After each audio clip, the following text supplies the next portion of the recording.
வணக்கம். இந்த தமிழர்கள் கடினமாக உழைச்சு முன்னுக்கு இப்போ ஒரு நல்ல நிலைமையில பல தமிழர்கள் இருக்கிறார்கள். அப்போ எல்லா இருக்கிறார்கள் எல்லாரும் என்ன செய்றீங்கன்றா, நான் கஷ்டப்பட்டு வந்தது அப்போ எந்த பிள்ளைக்கு அது தெரியக்கூடாது, எந்த பிள்ளை அந்த கஷ்டத்தை உணரக்கூடாது என்று சொல்லி இந்த சொகுசா பிள்ளைகளை வளர்க்குறீங்க. சரியா?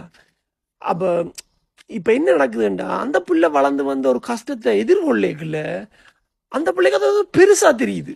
ஏன்னா அது பழக்கப்பட்டதே இல்லையே. ஒரு தோல்வி, ஐ லாஸ்ட்ன்றது ஃபீலிங்கே அதுக்கு இல்லை. ஒன்று கேட்டு கிடைக்க இல்லை, இது கிடைக்க இல்லை அல்லது அது வேண்ட முடியாது என்று சொல்லிக்கல. அப்படி ஒரு ஒரு உணர்வே இருக்கே இல்லை அந்த பிள்ளைக்கு.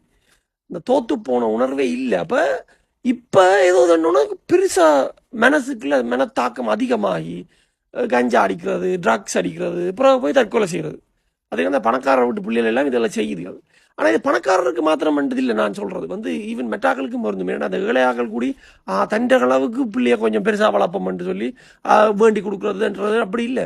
நான் சொல்கிறது என்னென்னா, இப்போ வேண்டி கொடுக்குறதோ அல்லது எல்லாம் செய்கிறதுன்ட்டு இல்லை. இப்போ லக்ஸரி கார் வேண்டி கொடுக்குறதும் பிரச்சனை இல்லை. ஆனால் அதுண்ட கஷ்டம் தெரியணும். விளங்குது? அதுண்ட இது இது உழைக்கணும். அப்போ அவரே உழைக்கிறார், கார் பண்ணுறாருன்னா அது வேறு விஷயம், ரைட்? அப்போ அவருக்கு தெரியுது அது இந்த தாக்கம், அது இந்த இதுகள் எல்லாம் தெரியும். காசு வேணும், அது வேணும்னு தெரியும். ஒரு ஒரு கேட்டதை சிலதுகளை வேண்டி தரமாட்டேன், இல்லை செய்ய இயலாது, இன்றைக்கு போக இயலாதுன்னு சொல்லி வளருங்க. ஏன்னா அது அந்த அந்த தாக்கம், அந்த தோல்வி, அதுகளெல்லாம் பழக்கப்படுத்தணும். உங்களோட பேரண்ட்ஸோட இருக்கைக்கு தான், பெற்றோட இருக்கைக்கு தான் அதை பழக்கப்படுத்தணும்.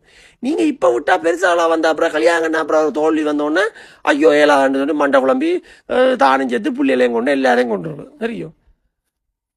இந்த லாக்டவுனில் வர இன்னும் கூட எல்லாம் பலருக்கு மூல பிரச்சனை. இங்கே கனடாவில் வர இப்போ கஞ்சாவை லீகல் ஆக்கிட்டாங்களா. அப்போ இன்னும் இப்போ இருக்கிற சந்ததியை விட வருங்கால சந்ததிகள் இன்னும் மோசமாக போகுது.